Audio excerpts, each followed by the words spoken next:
Can't find the search widget in Elementor's WordPress tab? Discover the exact clicks to add and customize the search layout in under 30 seconds. Starting on the home page, we'll open the WordPress widget tab, add the search element, save, then customize the layout under Advanced Settings.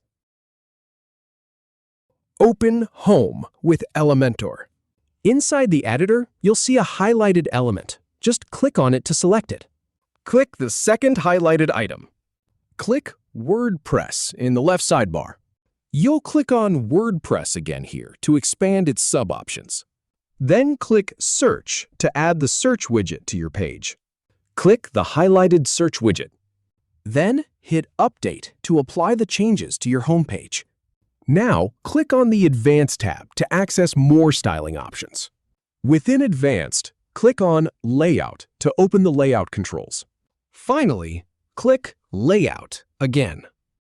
If you have any feedback or if any info is inaccurate, please leave a comment below. We'll do our best to answer or redo the video if needed. Thanks for watching.